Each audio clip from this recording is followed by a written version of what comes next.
On y va? On attaque ensemble pour ce débat. On est ensemble pendant une petite heure. Comment concilier croissance et climat? On va commencer par les réjouissances ensemble. Dans son dernier rapport, dont les conclusions sont parues en mars 2023, le GIEC, le groupe d'experts intergouvernemental sur l'évolution du climat, souligne que certains dégâts sont déjà irréversibles et que la vitesse de dégradation de la situation dépasse les pires scénarios. Alors, le GIEC appelle donc à la sobriété d'urgence et renouvelle son invitation, vous la connaissez, éviter, changer, améliorer. Dans ce contexte, difficile a priori de concilier croissance et climat, c'est donc ce qui est au cœur de ce débat. Pour en débattre, nous recevons Jean Jouzel qui est à mes côtés, qui est paléoclimatologue. Voilà un mot qu'on va apprendre ensemble aujourd'hui.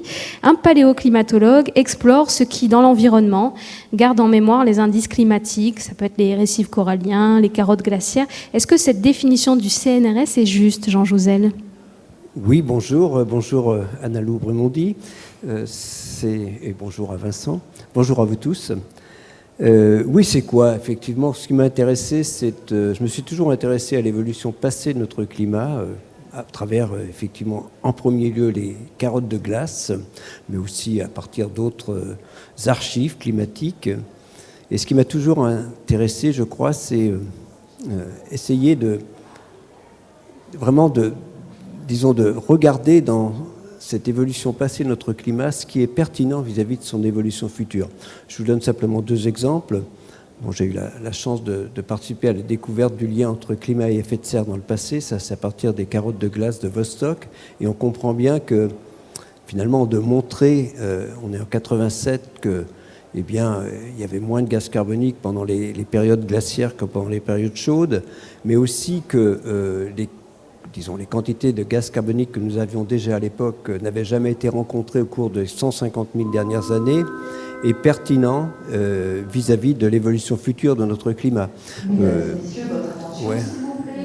Nous vous informons que le débat Comment concilier croissance et climat avec Jean Jouzel, paléoclimatologue, et Vincent Ossillou, directeur du département économique de France Stratégie, commence en salle Colbert au premier étage. Merci.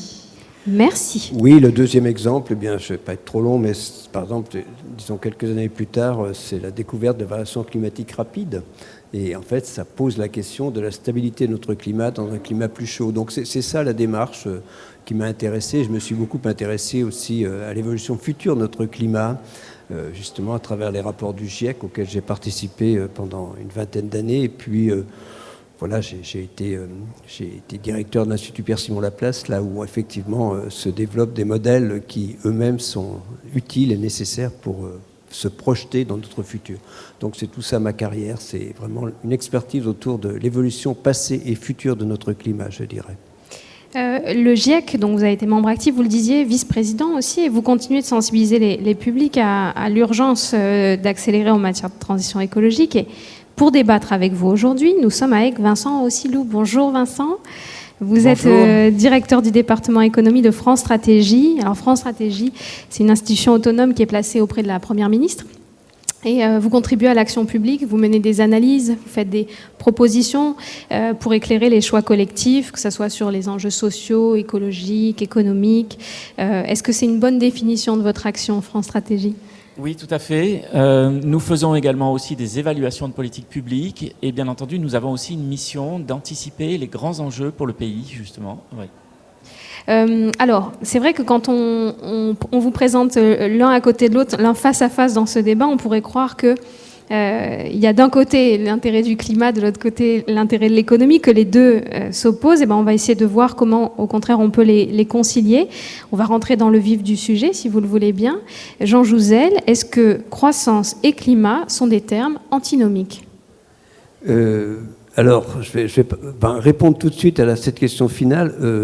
Oui, il y a une possibilité. Je pense à une croissance différente quand même. On peut pas, disons, la croissance telle que celle qu'on a connue au cours des 30 Glorieuses n'est pas compatible avec la lutte contre le réchauffement climatique. Ça dépend ce qu'on met sous le mot croissance.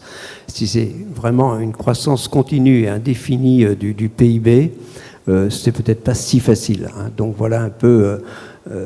Donc on peut parler de croissance en termes de qualité, d'abord de dynamisme économique, c'est ça qui est important. Je pense que Pour moi, vraiment, le dynamisme économique des prochaines décennies est synonyme de transition, c'est pas le contraire. C'est en faisant cette transition qu'on aura, au niveau de l'Europe en particulier, un dynamisme économique. C'est aussi, je crois, synonyme d'activité, de plein emploi, si possible. Je pense franchement que c'est possible. On voit bien les transitions qui sont très difficiles. Donc pour moi, c'est ça la croissance. C'est une croissance différente, c'est aussi une croissance de la qualité de vie des gens. Hein. Donc c'est tout cela. Peut-être moins quand même une croissance continue et régulière, disons, du PIB tel qu'il est défini actuellement. Je me suis beaucoup intéressé à des indices de développement alternatifs, donc qui montrent quand même... Bon, c'est ça qui compte, que souhaitent les gens. Alors, les entreprises souhaitent faire du bénéfice et du profit, ce qui est très bien, parce que c'est elles qui emmènent le dynamisme de notre économie. Disons, beaucoup de gens, ce qu'ils souhaitent, c'est d'avoir un travail intéressant. Et voilà, je crois que tout cela est offert par cette transition. À la fois, je crois, un dynamisme de nos entreprises. Et on a bien besoin, parce qu'il va y avoir une compétition aussi au niveau intra-européen, mais au niveau international, tout le monde, on voit bien, on peut parler disons, d'IRA aux États-Unis, des 450 milliards de dollars que la Chine met sur la transition, ça se passe maintenant. Donc c'est là qu'il va falloir aussi, il y a une compétition, donc on a besoin des entreprises, et pour moi c'est en tout cas un dynamisme économique qui est, disons, inscrit dans cette transition. Donc vous dites croissance telle qu'on l'a connue depuis des... Oui, croissance indéfinie de l'utilisation des ressources. D'ailleurs, on parle beaucoup d'économie circulaire, c'est une autre forme de croissance. On voit bien que ce n'est pas la même croissance, je pense, que celle qu'on a connue dans les 30 Glorieuses, où tout ce qui nous entourait était considéré comme gratuit. Ce n'est pas vrai. Actuellement, la qualité de l'air n'est pas quelque chose de gratuit, disons, aussi bien en termes de pollution que de contenu en gaz à effet de serre, de son évolution. Il y a beaucoup de limitations à certaines ressources. On voit bien que, oui, il faut regarder le monde d'une façon différente, mais les entreprises ont toujours un rôle essentiel à jouer et à être dynamiques. C'est ça que je veux dire, qui est pour moi important. Là-dessus, Vincent Ossilou, vous êtes assez d'accord, c'est-à-dire qu'aujourd'hui, vous cherchez des opportunités de faire de cette transition un moyen de faire du bénéfice pour les entreprises et d'avoir une économie qui est prolifique. Oui, tout à fait d'accord. C'est fondamental, effectivement. On sait que notre système productif et notre système de consommation, ils doivent évoluer pour être dans une économie beaucoup plus soutenable, qui soit beaucoup moins impactante sur l'environnement, puisque c'est un enjeu fondamental pour la préservation de l'humanité et de la biodiversité. Et de ce point de vue-là, bien évidemment, un des enjeux fondamentaux, c'est d'arriver à ne pas dégrader la qualité de vie des personnes, leur niveau de bien-être, tout en, bien évidemment, étant sur l'objectif de neutralité carbone en 2050 et puis aussi de préservation de la biodiversité. Donc c'est absolument fondamental et c'est un enjeu fondamentalement complexe et clairement, un des sujets que nous avons, c'est que l'Europe est le continent qui est le plus actif sur la décarbonation, avec un sujet, bien évidemment, si on impacte négativement notre compétitivité, notre attractivité, que du coup on perd notre base productive, qu'elle se détériore, du coup on perd bien évidemment de l'emploi, du niveau de vie, on perd aussi les capacités technologiques pour répondre justement à ces enjeux de la transition écologique. On perd notre capacité d'innovation, elle va s'affaiblir si notre base industrielle s'affaiblit, comme on a pu le constater en France aussi lorsqu'on a eu une période de désindustrialisation plus rapide que les autres pays, ce qui est un peu moins le cas maintenant. Et clairement, c'est un enjeu fondamental puisque le contexte, les mesures de décarbonation, elles peuvent impacter négativement les coûts de production. Et si c'est uniquement pesé sur nos entreprises locales et en revanche avantager les importations de produits, du coup on développe notre empreinte carbone qui est mesuré à travers le contenu carbone de nos importations. Et on sait que beaucoup de pays sont plus carbonés que chez nous. Et donc, importer plus de produits de ces pays-là, ça veut dire augmenter nos émissions carbone. Puisque l'enjeu, bien évidemment, et ça, tout le monde l'a bien en tête, c'est que d'un point de vue global, il ne s'agit pas juste de décarboner notre territoire, il faut aussi bien inciter à ce que sur l'ensemble de la planète, la décarbonation soit beaucoup plus active et beaucoup plus rapide, puisque c'est un enjeu pour l'humanité, quoi. Le point que vous soulevez, c'est un peu la contrainte. Vous dites si les propositions qu'on émet pour aller vers une décarbonation sont trop restrictives, il y a des effets pervers à ça, c'est-à-dire perte de compétitivité, perte de pouvoir d'achat et finalement une empreinte carbone qui est aussi importante à cause des importations. Vous avez un exemple d'un effet, un effet vicieux, pervers que vous avez noté dans cette course à la décarbonation ? Oui, alors on a un sujet fondamental parce que les mesures actuelles sont essentiellement centrées sur les entreprises françaises et européennes en Europe.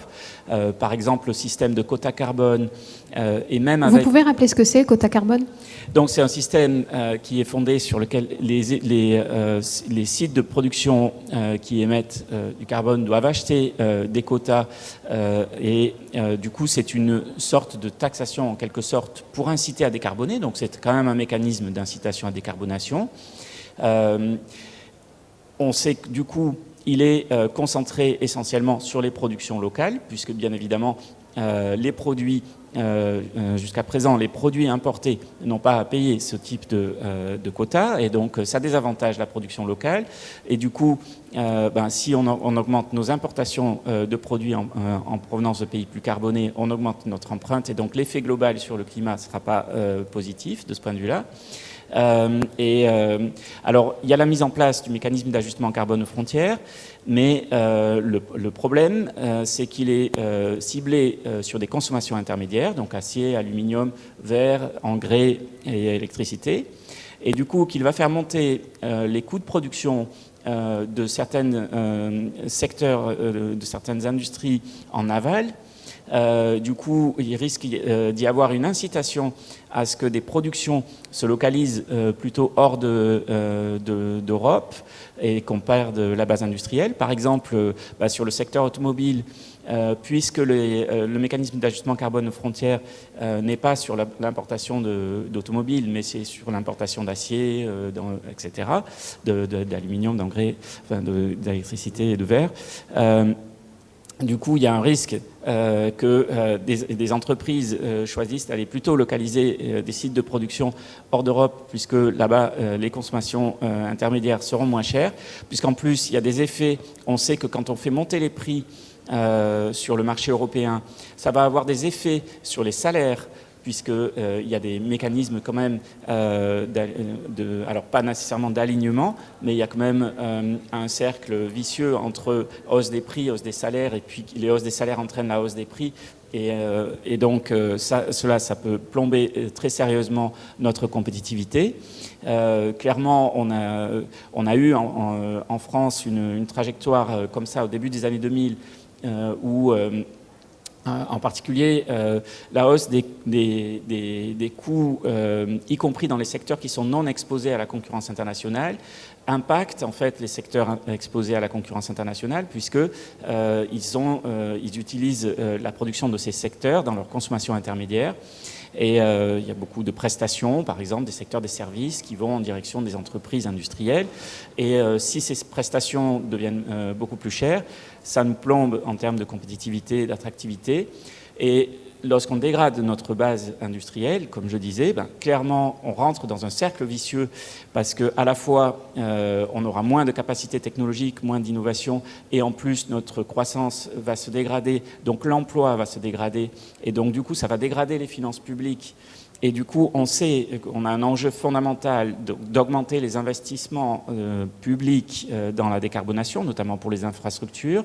on a évalué ces besoins d'investissement de l'ordre de 2 à 2,5 points du niveau du PIB, et clairement, donc chaque année, et clairement, si la croissance se dégrade, on aura moins de capacité à les financer. On sait qu'on a déjà un enjeu sur les finances publiques, puisqu'on est déjà en déficit avec une dette importante, et que par ailleurs, si ça se traduit par une hausse des prélèvements obligatoires, c'est encore un facteur supplémentaire qui plombe la compétitivité et l'attractivité, donc qui va accélérer la baisse de la base productive et du coup la décroissance, la perte d'emploi, et donc ce cercle vicieux. C'est la dégringolade, là, ce que vous décrivez, c'est la dégringolade. Alors, c'est pour ça que France Stratégie travaille sur des propositions qui tiennent compte de tous les paramètres que vous avez décrits. Je trouve que le bon exemple que vous donniez, c'est quand on va interdire la voiture thermique, admettons, on va essayer de demander aux usagers d'aller plutôt sur de la voiture électrique, et ben, le prix de la voiture électrique va augmenter pour les ménages, donc on va soit injecter de l'aide publique, mais il faut qu'il y ait de l'argent dans les caisses de l'État pour faire ça, et au final, on n'a pas le cercle vertueux attendu, alors que l'idée de départ était bonne et vertueuse. Dans les faits, c'est un peu plus compliqué, c'est ce que vous expliquez, il faut tenir compte de tous ces paramètres. Jean Jouzel, pourquoi réduire les émissions de CO2 a été choisi comme un axe stratégique, l'axe stratégique numéro 1, la décarbonation. Pourquoi on est parti sur cet axe-là? Est-ce qu'il y a certaines personnes qui parlent d'un tropisme carbone? Oui, d'abord, par rapport à Vincent, ce que vous venez de dire, je pense que c'est un peu pessimiste dans le long terme, parce que quand même, on va plus, si on y arrive, on n'apporte plus de combustibles fossiles, c'est quand même 4 points de PIB ou 5 chaque année, hein, donc il ne faut pas non plus... n'est-ce pas? Disons, je comprends bien le court terme, mais j'ai l'impression que, le rapport Pisani-Ferry est un peu pessimiste à long terme, parce que c'est aussi le dynamisme de l'État. Si on n'apporte plus, si on devient une énergie... Ça ne sera pas suffisant pour... D'accord, mais bon, quand même. On a bien vu la France, qui est un des pays qui a un mix énergétique le moins carboné. Oui. Notre déficit commercial, il est très important, parce mais c'est 110 milliards quand même. Parce qu'on a perdu en compétitivité et en industrie du fait d'un contexte environnemental, pas environnemental, mais disons d'environnement des affaires qui était non favorable aux entreprises au début des années 2000. Oui, moi je vais poursuivre là-dessus, donc j'ai eu après je vais répondre à la question d'Analou, c'est pas le problème, mais J'étais à l'Élysée il y a 3 semaines au moment de l'annonce par notre président de la réindustrialisation verte. Je pense que c'est quand même par rapport justement aux entreprises, moi je crois que c'est une bonne voie à mettre en œuvre. Donc voilà, et je suis aussi très favorable à la recherche, à l'innovation, et c'est cela qui... Donc comment on redynamise notre pays? Est-ce que c'est encore possible justement? Oui, c'est tout à fait possible, bien entendu. Il y a des enjeux fondamentaux, notamment sur la formation, puisqu'on sait que, par exemple, en capital humain, nous sommes peu performants. Donc, il y a vraiment des réformes fondamentales à faire. J'ai travaillé sur la formation. Par ailleurs, clairement, effectivement, donner des subventions, les infrastructures, les investissements dans la R&D, etc. Nous avons besoin de gros investissements et il faut les financer. Et donc, si on fonctionne sur... Il faut avoir en tête que les subventions, ça se traduit à un moment donné par une hausse des prélèvements obligatoires. Par de l'imposition, c'est ça que vous voulez dire. Voilà. Et que du coup, ça, c'est compte tenu déjà que nous avons un haut taux on a quelques impôts, c'est ça que vous voulez dire. C'est un facteur qui impacte négativement sur notre base productive, donc sur l'emploi et sur nos niveaux de vie, et clairement nos capacités à faire face donc à ces enjeux technologiques, et clairement les enjeux environnementaux à travers le développement de progrès techniques, par exemple, et d'investissements très importants dans la transition écologique, puisque chaque entreprise, chaque ménage et bien entendu aussi tout le secteur public, il y a énormément de dépenses à faire pour donc changer de mode de consommation, de mode de production. Et clairement, l'enjeu, c'est qui va le financer, quoi. Et si on le finance juste par des subventions, il ne faut pas avoir en tête que c'est la puissance publique qui paye tout. La puissance publique, bien évidemment, elle se fait financer par les impôts. Par nous. C'est ça. Donc vous dites, on est plus sur un gros changement de paradigme, on est sur une grosse révolution plutôt qu'une transition, et ça, il va falloir le financer. Donc vous devez tenir compte de ça dans vos propositions, qui finance tous les aspects. Racontez-nous ce qui s'est dit à l'Élysée, puisque vous y étiez. Faites-nous part un peu de ce qui s'est dit. Oui, là-dessus. Après, il faut que je réponde à la question. Je la garde bien en tête, j'allais dire. Voilà, donc ça s'appelle la réindustrialisation verte, et effectivement, j'ai été un peu surpris d'être invité, mais j'ai compris tout de suite, parce que notre président a fait une présentation, et disons sa première diapositive était une figure du rapport du GIEC. Très clairement. Donc voilà, c'est une petite victoire pour les climatologues, quand même, pour notre communauté, de voir le président commencer son allocution devant 300 personnes en parlant effectivement du GIEC. Donc c'est quoi? Ce que j'en ai retenu, je suis convaincu, je suis aussi en train de lire un livre d'Yves Perrier et de François Ewald actuellement, je suis convaincu que la désindustrialisation a été très négative. Donc ce pari qui a été fait il y a 30 ans, finalement qu'on réussirait, nous Français, à rester un pays très dynamique sans industrie, a été perdu, c'est très clair. Donc soyons clairs, hein, il y a toute la comparaison avec l'Allemagne, tout ça qui est faite, on peut regarder tout cela. Donc voilà,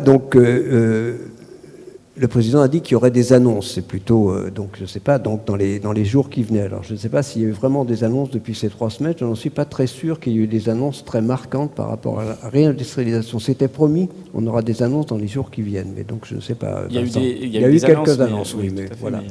Après, il y a des sujets fondamentaux qui ne sont pas encore traités, notamment le point que les mécanismes actuels de décarbonation en Europe sont négatifs pour la compétitivité. Et clairement, quand un mécanisme est négatif pour la compétitivité, on a un enjeu justement de perte de base industrielle. Nous avons travaillé, nous, à France Stratégie, sur comment expliquer le fait que la France a été un des pays qui s'est les plus désindustrialisé, notamment avec une accélération au début des années 2000. Et clairement, on a mis en évidence que c'était la montée de l'écart des prélèvements obligatoires sur les entreprises par rapport aux autres pays qui a été le facteur principal, ainsi que la montée des coûts salariaux dans les secteurs non exposés à la concurrence internationale, mais qui, bien évidemment, ont un impact sur les entreprises qui sont, elles, exposées à la concurrence internationale, puisqu'elles utilisent les prestations. On sait que à peu près en termes de masse salariale, c'est plus de 50% de la masse salariale payée par les entreprises du secteur industriel sont en fait financent en fait des achats de prestations à des entreprises des secteurs de services. Ça fait partie de vos recommandations, c'est-à-dire qu'il faut accompagner justement les entreprises qui ne sont pas soumises à la concurrence internationale en leur donnant un coup de boost, un coup d'avance par le coût du travail, par la baisse des charges qui leur incombent. Alors, bien évidemment, ça aura un impact positif si, y compris pour ces entreprises, il y a une baisse des coûts de production, alors que ça soit le coût du travail, que ça soit d'autres consommations intermédiaires, comme l'énergie, oui. On sait qu'on a un enjeu sur le prix de l'énergie fondamental.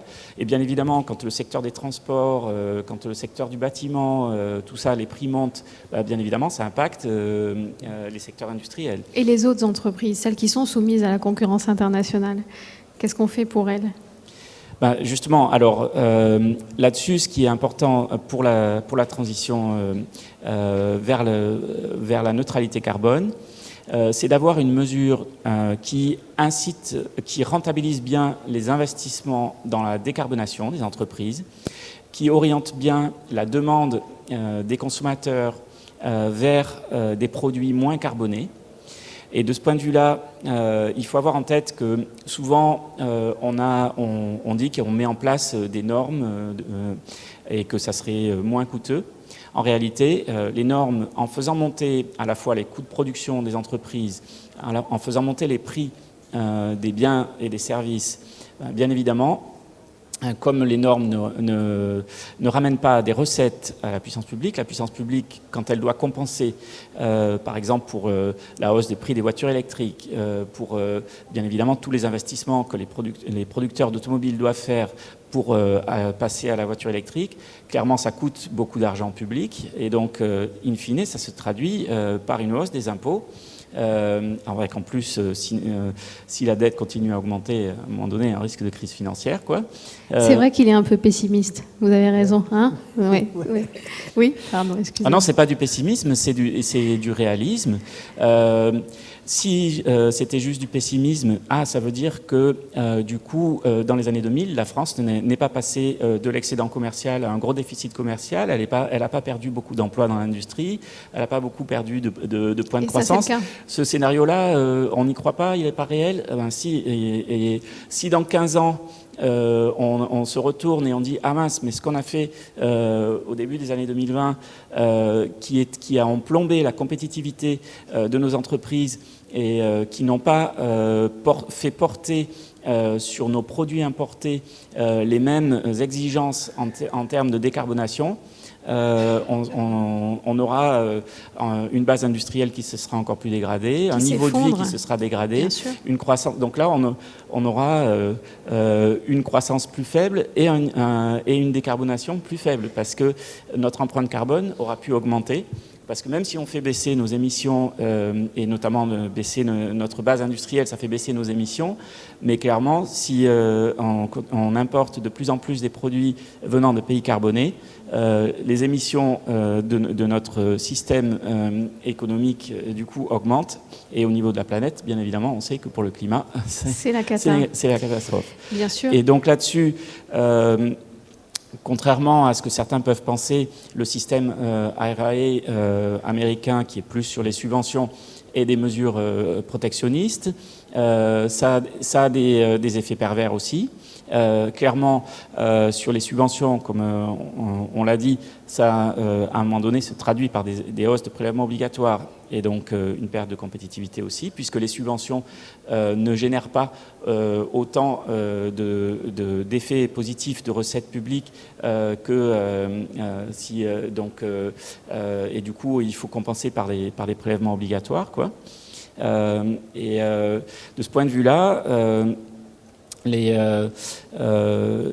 une piste beaucoup plus favorable serait de mettre en place une taxation sur les produits finis de grande consommation qui soit en fonction du contenu carbone. Ces produits de grande consommation seraient à la fois ceux produits localement et ceux importés. Donc ça ne désavantagerait pas la production locale, en tenant compte de l'ensemble du contenu carbone pour la totalité de la chaîne de production, donc y compris l'ensemble des consommations intermédiaires. Et bien évidemment, pour que ça ne dégrade pas le pouvoir d'achat et que ça n'entraîne pas une hausse, puisque donc ça entraînerait une hausse des prix des produits carbonés et que ça n'entraîne pas une hausse un cercle vicieux entre les prix et les salaires, comme je l'ai expliqué, qui peut être un cercle vicieux dégradant pour la situation du pays. Clairement, de faire d'abord monter les revenus des ménages en baissant des prélèvements obligatoires, avec en plus une manière d'améliorer le pouvoir d'achat, en particulier des ménages aux revenus les plus bas, aux revenus moyens, et juste de ne pas avoir la compensation pour les revenus les plus élevés.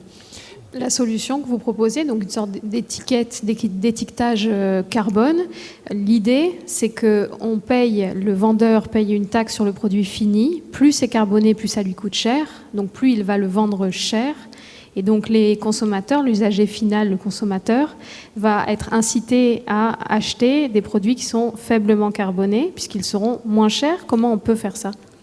Oui, alors c'est calcul du contenu carbone, Et donc, clairement, en commençant par des produits de grande consommation finale, donc pas sur, c'est pas une taxation carbone sur les énergies fossiles, donc c'est pas une taxation de l'essence, c'est pas une taxation du On est au supermarché, quoi. C'est voilà, essentiellement au départ dans les supermarchés, ça peut être aussi sur les véhicules. Et clairement, il y aura une incitation aux consommateurs à aller vers des produits moins carbonés. Comme ils ont une compensation qui compense le surcoût dû à la taxation carbone sur les produits carbonés, s'ils orientent leur demande vers des produits moins carbonés, ils gagnent en pouvoir d'achat. Et donc, et par ailleurs, en plus, comme les plus bas revenus et les moyens revenus seraient plus que compensés que le surcoût que ça représente, ça fait monter en pouvoir d'achat, et donc c'est positif. Par ailleurs, on sait que sur les produits de grande consommation, même quand on est dans un petit village où il n'y a qu'une épicerie, par exemple, même dans l'épicerie, on peut choisir, il y a différents paquets de pâtes ou différents paquets de riz. Si on achète un t-shirt ou quoi que ce soit, c'est plus facile. Il y a la possibilité de choisir vers des produits moins carbonés. Justement, les entreprises seront incitées à décarboner leurs produits. Qui impose ce serait une norme, en fait? Ça serait une obligation? Ça serait une incitation? C'est comme le Nutri-Score sur les produits du quotidien? Non. Alors, il y a différentes choses. L'étiquetage, ça c'est une chose. L'étiquetage carbone, et ça serait une première étape. Qui l'impulse, cet étiquetage carbone? Ça peut être une obligation qui passe par la puissance publique. Donc il est en train de se mettre en place, quand même. Alors, il y a l'étiquetage environnemental qui va se mettre en place sur l'agroalimentaire et sur le textile. Donc, c'est possible de l'étendre. Et c'est déjà une bonne... c'est une première étape, parce qu'on sait bien entendu, que juste l'étiquetage environnemental va orienter qu'une petite partie de la demande vers des produits moins carbonés, parce que ces produits étant plus chers, ceux qui n'ont pas le pouvoir d'achat pour le faire ne vont pas aller vers ces produits-là. Là, vous dites mais dans un premier temps, étiquette... non, mais juste, je précise que c'est pas la même chose que la. On paye pas le carbone de son produit final. Dans un premier temps, c'est l'étiquetage. Et qui permet justement d'orienter, alors qu'une petite partie de la demande, un peu comme la demande vers les produits bio aujourd'hui ne représente que 6%, mais c'est quand même... bien évidemment, la première étape, puisque là c'est facile à mettre en place rapidement, bien évidemment cela incitera les entreprises aussi à développer la mesure de leur empreinte carbone. Donc, ce qu'on appelle le développement de la comptabilité carbone, justement, qui est aussi une bonne initiative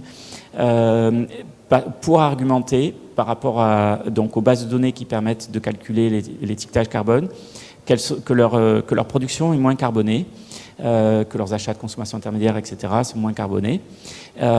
Et donc, la comptabilité carbone va se développer assez rapidement.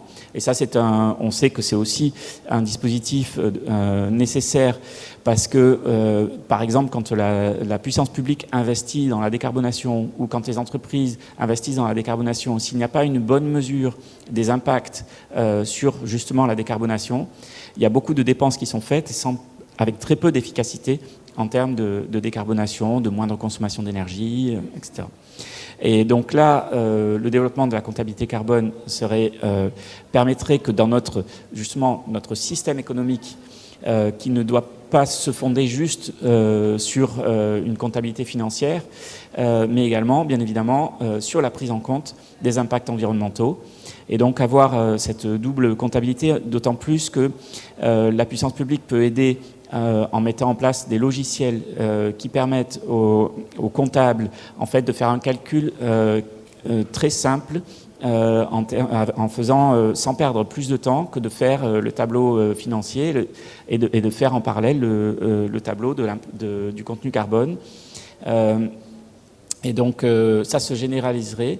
D'ailleurs, c'est quelque chose que nous pouvons pousser aussi au niveau international. Ça sera plus facile à accepter par les pays qui sont pro-environnementaux, bien entendu pas tous, mais qu'un système de taxation au niveau international. On sait que ça, c'est très compliqué à mettre en place. Et déjà, en termes aussi d'image de marque des entreprises, bien évidemment, une fois que la comptabilité carbone, notamment pour les grandes entreprises, ce sera largement développé, ça sera quand même aussi une incitation en termes d'image de marque, puisque les consommateurs orienteront leurs demandes aussi. Alors bien évidemment, ça c'est pas un vecteur très puissant, mais c'est au départ des premières étapes qui peuvent être faites facilement.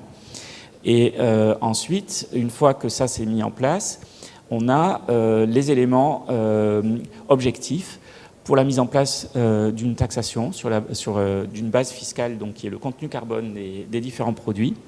Et cette taxation sur les produits finis, l'avantage, c'est donc qu'elle tient compte de l'ensemble du contenu carbone sur l'ensemble de la chaîne de production. Par ailleurs, elle ne désavantage pas nos entreprises par rapport aux produits importés. Donc il n'y a pas l'incitation à aller localiser des sites de production hors du pays. Et au contraire, c'est même plutôt un avantage en termes de compétitivité et d'attractivité, compte tenu que nous avons un mix énergétique moins carboné. Et donc, nous aurons plus de nouveaux sites de production, de nouvelles industries. Et on sait que nous sommes en plus dans un virage technologique sur beaucoup de secteurs. Et donc, que c'est dans les années qui viennent que les décisions de localisation de sites de production se jouent. Et on sait qu'une fois que les sites de production sont localisés, ils se déplacent peu. Du coup, c'est maintenant qu'il faut vraiment être compétitif et attractif, parce que sinon, les sites de production vont plutôt aller se localiser ailleurs, quoi. Donc, on étiquette simplement pour donner de l'information aux consommateurs. C'est-à-dire, voilà le quota carbone, le poids carbone, le prix carbone de ce produit. Comme un Nutri-Score aujourd'hui. Oui, on peut le mettre en kilogrammes, par exemple, de carbone émis. Donc on donne une indication au consommateur et on se dit qu'un consommateur actif va peut-être commencer à opérer des choix de consommation. On tient une comptabilité sur ces carbone, une comptabilité carbone, qui pourra petit à petit être une obligation, être plus normée, etc. Et 3, à l'avenir, on fait payer le prix, le poids carbone d'un produit aux vendeurs en espérant effectivement faciliter les entreprises locales françaises et ne pas dégrader le pouvoir d'achat du consommateur. Ça, aujourd'hui, c'est une des feuilles de route que vous pouvez proposer pour dire attention, parce que c'est là-dessus que vous nous alertiez, c'est attention quand on fait des politiques de décarbonation, il faut éviter le il faut, il y a qu'à. Il y a des effets vicieux dans une politique où on va chercher absolument la réduction des émissions carbone. Et je reviens à ma question, Jean Jouzel. Pourquoi l'objectif aujourd'hui, c'est de réduire ces émissions carbone? Pourquoi c'est l'objectif numéro 1? Est-ce qu'il n'y a pas d'autres sujets qui préoccupent que ces émissions carbone? Alors, quel est l'objectif numéro 1?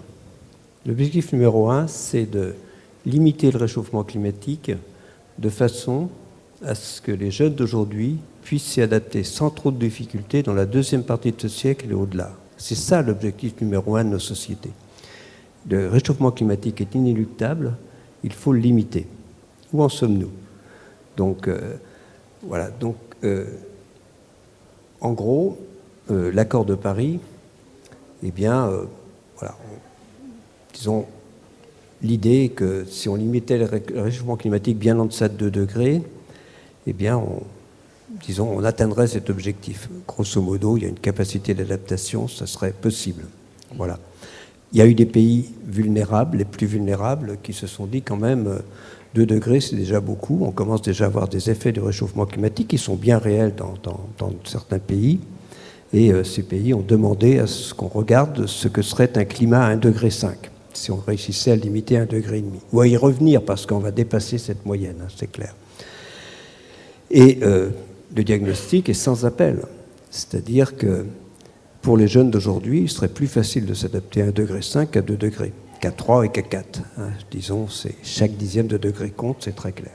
Donc ça, c'est le diagnostic. Après, on comprend bien que pour stabiliser le climat, il faut que l'effet de serre se stabilise. Après, il y a un certain délai, hein, mais voilà, ça dépend de là où vous le regardez. Dans l'océan, ça peut être très long. mais donc atteindre, on va dire, grosso modo, atteindre neutralité carbone. Hein, pourquoi? Donc, que l'effet de serre arrête d'augmenter. On va dire, c'est ça la neutralité carbone. Après, on peut rentrer dans les détails. On comprend bien aussi que plus on est exigeant, plus on est, disons, ambitieux, je dirais, dans le niveau de stabilisation, plus il va falloir que cette neutralité carbone soit atteinte rapidement. Tout ça, c'est, semble-t-il, du bon sens. D'ailleurs, quand on regarde dans l'accord de Paris, l'accord de Paris mettait l'accent sur la limitation à 2 degrés, bien en deçà de 2 degrés, on parle de neutralité carbone dans la deuxième partie du XXIe siècle. Ce n'est qu'après le rapport 1.5 en 2019, qui doit beaucoup d'ailleurs à ma collègue Valérie Masson-Delmotte, que cette idée de limiter à 1,5 degré a été prise au sérieux. Ça a été acté à la COP de Glasgow il y a 2 ans, où clairement, disons, la conférence climat, la convention climat a plutôt mis en avant cette limitation à 1,5 degré et donc ce qui va en face, c'est-à-dire la neutralité carbone en 2050. Là, à ce niveau-là, il y a une façon optimiste de voir les choses, c'est qu'actuellement, il y a plus d'une centaine de pays qui, d'une façon ou d'une autre, ont inscrit dans leurs objectifs cette neutralité carbone à horizon 2050. Donc c'est le cas de la France. Chez nous, c'est inscrit dans la loi, hein, c'est clair. C'est le cas de l'Europe, c'est le cas des États-Unis, c'est le cas de beaucoup de pays. Même la Chine l'a inscrit en 2060, l'Inde en 2070. Donc dans les textes, c'est pas mal, hein, je dirais.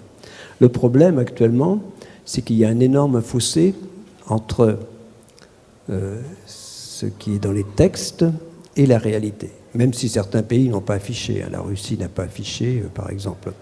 Voilà. Mais, et ce fossé, il est énorme. C'est-à-dire qu'actuellement, et c'est pour ça que c'est important d'être là aujourd'hui, c'est à horizon 2030 que les choses vont jouer. C'est maintenant que ça se joue. Hein, c'est-à-dire, au niveau mondial, actuellement, on part tête baissée vers un réchauffement de 3 degrés. Hein, c'est très clair si on ne change pas. Donc, on sait que si on veut, à l'échelle planétaire, hein, donc alors, je vais redonner quelques chiffres, je ne vais pas être trop long, mais c'est intéressant de les avoir. À l'échelle planétaire, en 2022, c'est 37 milliards de tonnes. Pourquoi on parle de carbone? C'est 37 milliards de tonnes de CO2 liées à l'utilisation des combustibles fossiles, 5 à 6 milliards, ça dépend des années, liées à la déforestation, 1 à 2 milliards à la fabrication du ciment. Hein, vous avez 45 milliards de tonnes de CO2 qui sont émises chaque année.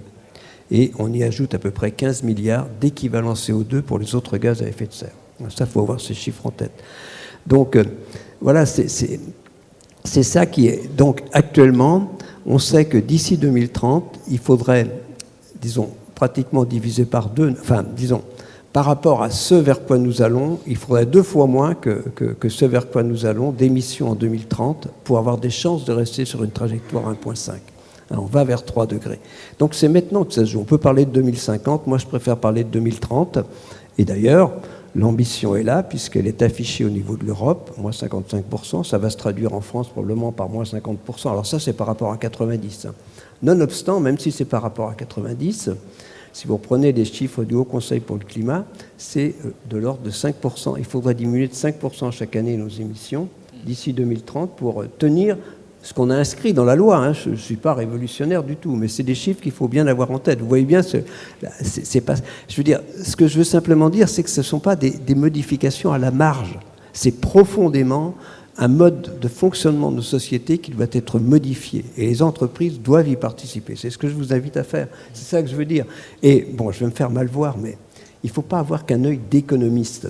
Je reprends disons la tribune ou l'éditorial de Stéphane Foucard, encore ce week-end dans Le Monde, qui redit, il a eu le prix Nobel, William Dordos, mais William Dordos a dit à 3 degrés, bon, l'optimum économique c'est 3 degrés, même 5-6 degrés on y arriverait. Non mais il a eu le prix Nobel pour ça quand même. Hein. Bon, d'économie, donc on va pas... Non mais c'est vrai, c'est ce qu'a dit William Dordos. Donc c'est redit. Bon, je sais, je discute beaucoup avec Jean-Charles Ourcade qui me dit que c'est pas vrai. Mais enfin bon, ça c'est autre chose. Mais je veux dire, non mais voilà, donc il faut... Bon, il y a l'œil de l'économiste, mais il faut bien voir que il faut que l'Europe, enfin, c'est pas du tout un reproche, mais cette idée qui, bon, on va pas le faire si les autres le font pas. Si, on doit le faire et entraîner les autres. C'est ça qui est important. C'est ça, là, par rapport à Vincent, je suis navré de dire ça, mais dire effectivement, on a le risque que les autres ne le fassent pas, donc attendons qu'ils le fassent pour faire... À un moment, il faut aller de l'avant, il faut que l'Europe aille de l'avant. Je me suis beaucoup impliqué au niveau européen avec le pacte finance-climat, avec Pierre Laroutourou. Donc il y a des choses... Bon, voilà, c'est un peu ça aussi. Non, on n'a pas le choix. Il faut bien voir que ne pas atteindre neutralité carbone, c'est accepter que le climat se réchauffe indéfiniment. Et ça, les jeunes d'aujourd'hui ne peuvent plus l'accepter. Il faut bien se rendre compte de ça. Ce n'est pas un jeu, c'est vraiment quelque chose d'essentiel. Donc, c'est pour ça, pour revenir à la neutralité carbone, non, on ne vous embête pas avec ça. C'est vrai que ça fait 50 ans que je suis dans ce domaine. Dès le départ, on savait qu'il fallait atteindre la neutralité carbone. On savait qu'il fallait diminuer nos émissions. 27 milliards, moi j'ai commencé en 68 ma carrière. En 70, 27 milliards de tonnes d'équivalent CO2. On sait depuis ce temps-là qu'il faut diminuer nos émissions. Elles sont à 60. Donc ça, c'est la réalité. Donc voilà. Et j'ai trop entendu d'économistes dire, y compris mes amis, ça sera tellement plus facile dans 20 ans, on aura les méthodes pour... Et c'est un peu vrai. Je suis d'accord avec ça. Ça sera tellement plus facile dans 20 ans de faire l'effort, on aura les méthodes pour le faire. Si bien qu'on n'a jamais fait cet effort. Mais ça a été dit, ça. Donc, non, l'effort, il faut le faire maintenant. On est d'accord, c'est pour ça que je dis ça. Non, mais j'ai trop entendu ça. Je peux revenir avec des discussions.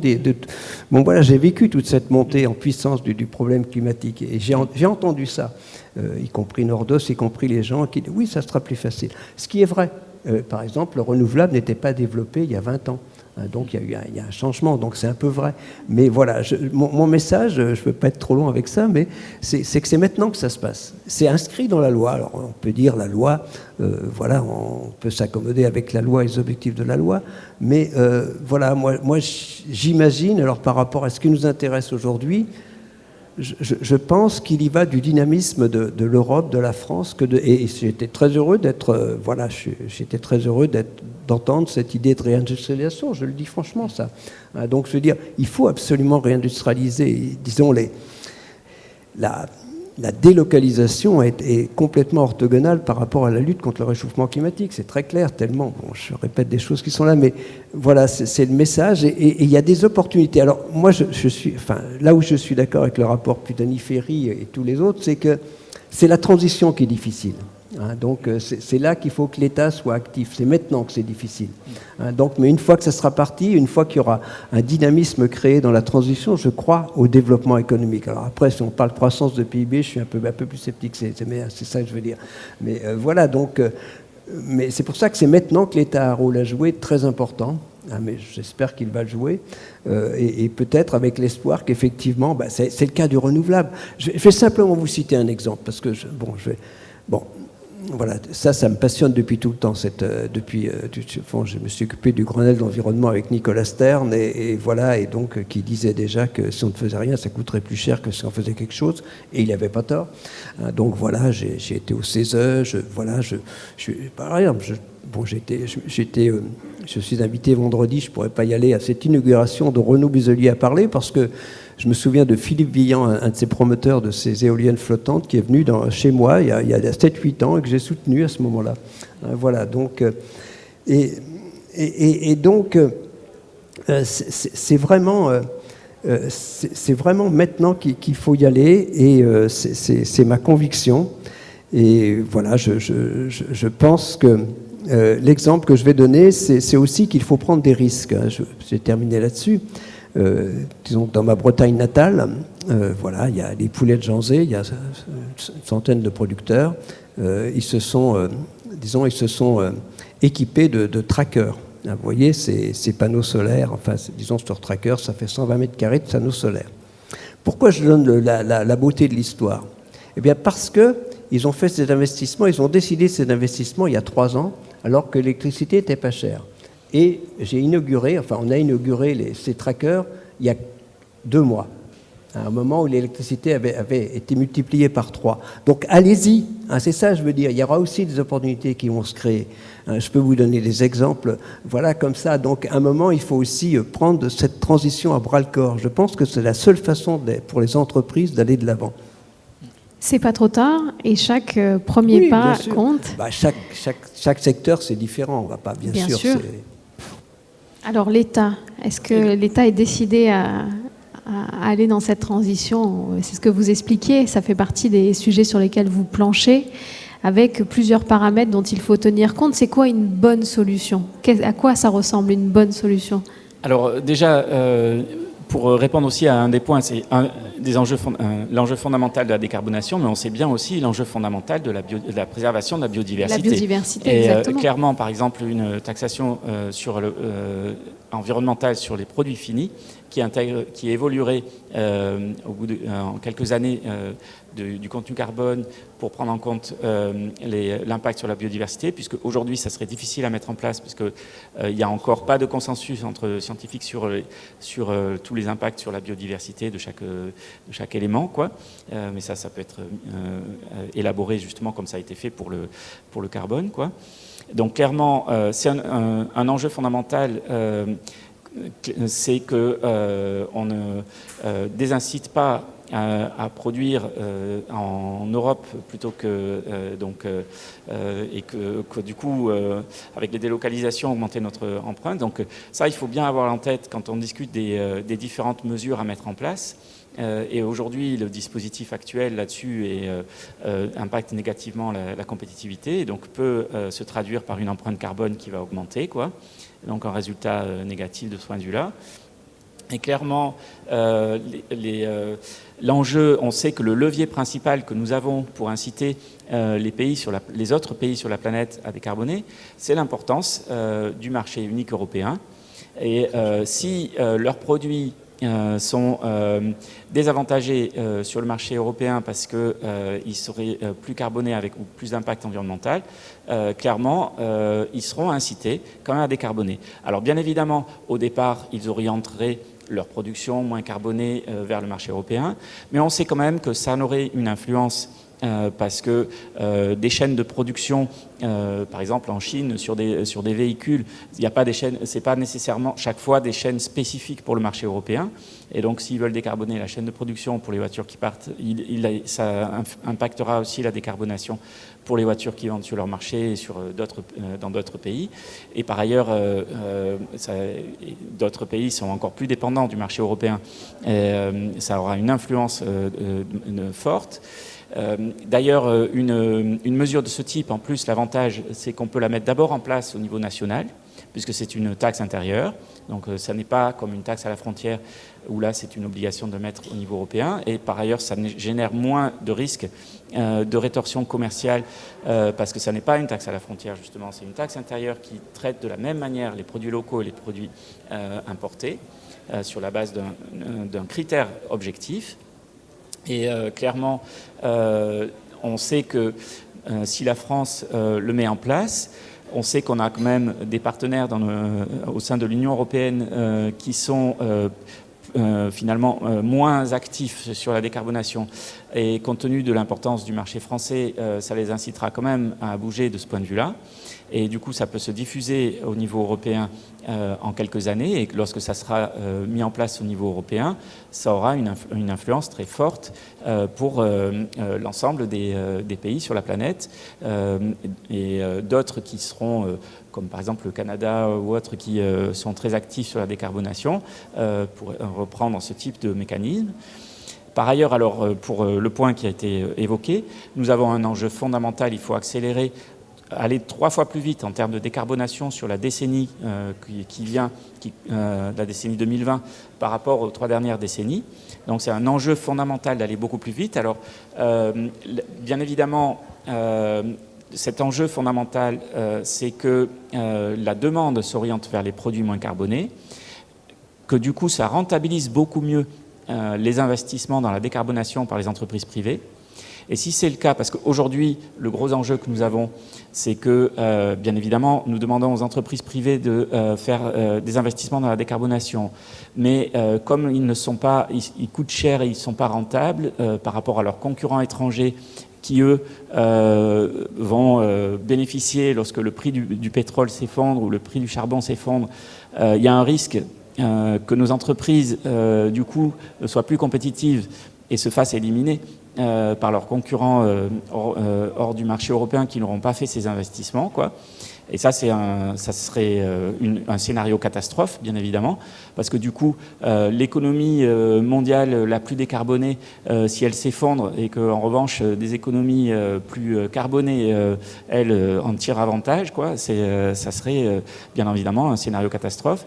Et clairement, de rentabiliser les investissements dans la décarbonation, lorsque la demande s'orientera vers les produits moins carbonés, ce sera bien le cas. Et du coup, il y aura moins besoin de subventions de la puissance publique pour rentabiliser les investissements privés. Et donc, en termes de finances publiques, ça sera plus intéressant. Et on sait qu'on a un enjeu fondamental parce que même dans la sphère publique, l'État doit beaucoup augmenter ses investissements pour décarboner ses bâtiments, pour investir aussi dans la formation, puisque en France, la principale partie de la formation est financée par la puissance publique. Et donc clairement, si on peut faire des économies sur moins avoir à subventionner l'achat de voitures électriques, moins avoir à subventionner les investissements privés, ça permettra de dégager des marges de manœuvre pour avoir des investissements dans les infrastructures, alors y compris la R&D, y compris donc l'innovation, puisqu'on sait qu'on a des enjeux fondamentaux, la formation, la décarbonation des bâtiments, puisque là, on sait que les particuliers, il y a un enjeu, c'est un des enjeux fondamentaux du pays, bien évidemment, d'accélérer la décarbonation des logements. Clairement, là, ce sont des investissements que le pays doit financer. Et l'Europe est avec nous là-dessus. On est plutôt raccord sur le continent. Bon, c'est rassurant. Messieurs, on a passé 1 heure ensemble. Est-ce que vous aimeriez poser des questions? Est-ce que vous voulez qu'on se prenne un petit temps d'échange? Si d'aventure quelqu'un voulait profiter pour parler avec nos invités? Ouais, ça vous dit? On se fait quelques questions avant de se quitter. Je viens jusqu'à vous.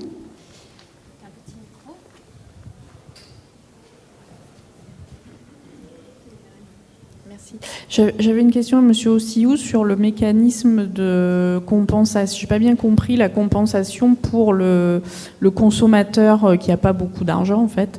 Comment ça fonctionne? Alors la suggestion, c'est de baisser des prélèvements obligatoires pour faire monter les revenus.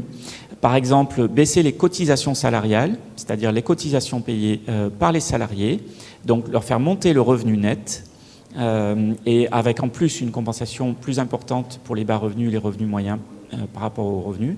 Pour ceux qui ne payent pas de cotisation salariale et qui touchent par exemple des allocations, il pourrait y avoir une hausse des allocations via une prime verte il peut y avoir aussi la baisse d'autres impôts qui permettent donc de ne pas faire, d'avoir un niveau de prélèvement obligatoire en France qui ne se relève pas, parce qu'on sait que ça c'est un enjeu aussi en termes d'attractivité, en même temps de bien évidemment faire monter les revenus pour qu'il n'y ait pas une dégradation du pouvoir d'achat, parce qu'en termes d'acceptabilité, donc d'avoir des produits carbonés qui seraient plus chers, mais ça orienterait vers des produits moins carbonés.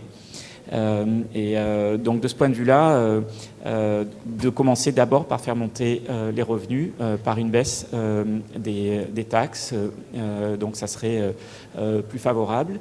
Et d'ailleurs, ça, clairement, ça ferait gagner du pouvoir d'achat, parce qu'en orientant sa demande vers des produits moins carbonés, et par ailleurs, au fur et à mesure que la consommation se décarbonerait, le prix de la tonne carbone qui définit la taxation en fonction du contenu carbone augmenterait. On sait qu'on n'ira pas à zéro contenu carbone des produits, puisque en 2050, pour la neutralité carbone, on sera probablement encore à 2 tonnes de consommation carbone par individu en France. Donc il y aura toujours cette base de fiscalité. Par ailleurs, la base de fiscalité pourra s'étendre justement à la biodiversité et à d'autres impacts environnementaux, de manière à inciter beaucoup plus à l'économie circulaire, donc à beaucoup plus utiliser les produits recyclés, les matières premières recyclées, etc. Et bien évidemment à choisir des technologies qui ont moins d'impact sur l'environnement en termes de pollution, etc. J'arrive, des questions pour vous? Dans votre intervention, j'ai apprécié, puisqu'on voit que vous mettez bien en parallèle les finances publiques, notamment le fort endettement, en disant que c'est l'enjeu. Qu'est-ce que vous pensez de la demande du monde des entreprises, donc du MEDEF? Donc on dit, on a évalué, nous, l'investissement nécessaire à 40 milliards par an pour les entreprises, et donc on demande un transfert des impôts de production au moins de 20 milliards. Qu'est-ce que vous pensez de cette proposition? Alors oui, je pense que c'est une bonne chose. On sait qu'on a un sujet fondamental en France avec les impôts de production, qui est un de nos désavantages principaux en termes de compétitivité et d'attractivité par rapport aux autres pays. Alors ils viennent un peu de baisser, mais on est encore très supérieur aux autres pays, et donc ça c'est un sujet.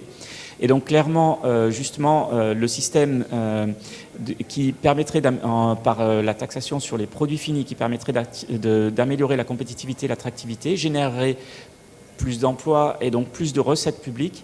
Et donc une partie de ces recettes publiques pourrait aller vers continuer à baisser les impôts de production, puisqu'on sait que c'est un facteur fondamental pour réindustrialiser le pays, et qui est lui-même un facteur fondamental d'avoir une moindre empreinte carbone que si on importe plus nos produits de l'étranger. J'ai une question pour M. Jouzel. Vous l'avez dit à juste titre, finalement aujourd'hui ce sont les jeunes, c'est-à-dire que vous dites finalement l'enjeu c'est quel monde on va leur laisser, et vous savez que par exemple nous dans le monde de l'entreprise, on dit aujourd'hui l'endettement collectif est trop important, tout simplement parce que ce sont les jeunes qui vont devoir le rembourser. Donc on leur laisse finalement un nombre de créances financières, climatiques. Est-ce que vous pensez, parce que c'est vrai quand on voit, ces jeunes sont aussi consommateurs, hein, et on le voit par exemple sur le digital, et parce qu'il y a des consommations carbone qui peuvent être un petit peu, parce qu'on se dit, quand je vais sur Internet, alors qu'on sait que le flux sur les contenus, ça a quand même un impact important. Est-ce que vous pensez que les jeunes sont prêts parce que ce que vous proposez, c'est finalement ce transfert de fiscalité qui va quelque part accompagner une réorganisation du mode de production, seuls les consommateurs, enfin pour moi, seuls les consommateurs pourront l'imposer. C'est-à-dire que c'est les citoyens qui vont pouvoir imposer. Et est-ce que vous pensez que les jeunes seront prêts à accompagner ce dispositif? C'est-à-dire que quand je vais acheter un vêtement, selon le vêtement, et on le voit aujourd'hui, par exemple, quand on voit cette mode qui est presque jetable, c'est-à-dire qu'on achète des produits, et est-ce que vous pensez que Monsieur Jouzel, vous qui devez bien connaître la jeunesse, est-ce que vous pensez qu'ils sont prêts à accompagner ce changement de paradigme fiscal notamment? Oui, alors une partie des jeunes est prête à accompagner ce changement, mais la question que je me pose, et je vous ai toujours posée, c'est comment fait-on pour que l'ensemble des générations s'impliquent? C'est ça. Alors, moi, je l'ai fait à ma façon, c'est-à-dire que je me suis pas mal impliqué sur les 2 dernières années. Disons, on a remis avec Luc Abadi un rapport sur l'enseignement de la transition écologique dans l'enseignement supérieur.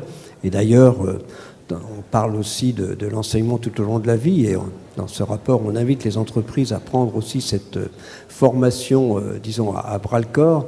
Et donc, je pense, voilà, donc, pour répondre à votre question, oui, il y a une partie des jeunes peut-être un peu croissante par rapport à il y a 20 ans, mais on est loin d'entraîner l'ensemble de la génération, et c'est cela toute la question. Donc, l'éducation est importante, mais bon, voilà, les habitudes de consommation, disons de surconsommation restent. Et pour parler effectivement, c'est peut-être le cas du numérique, hein, c'est quand même 3 ou 4% des émissions de gaz à effet de serre actuellement, et si on n'y fait pas attention, ça pourrait être 7 à 8% en 2030. Hein. Donc c'est quand même des chiffres assez, disons, qui font un peu froid dans le dos et auxquels il faut réfléchir. Mais voilà, donc comment entraîne-t-on l'ensemble des jeunes? Bon, moi j'ai un peu parié sur l'éducation, j'espère, mais c'est plutôt à moyen et à long terme. Voilà. Merci. Une dernière question peut-être, Monsieur Bartholomé de Beaubriance. Oui, à mon ami Georges Jouzel, la nécessité d'accélérer et d'aller plus vite pour lutter, on le partage totalement. est-ce que globalement, quand même, on ne va pas un peu trop vite et qu'on oublie un peu l'acceptation du grand public et ils se sont imposés un certain nombre de choses qu'il n'a pas réellement compris.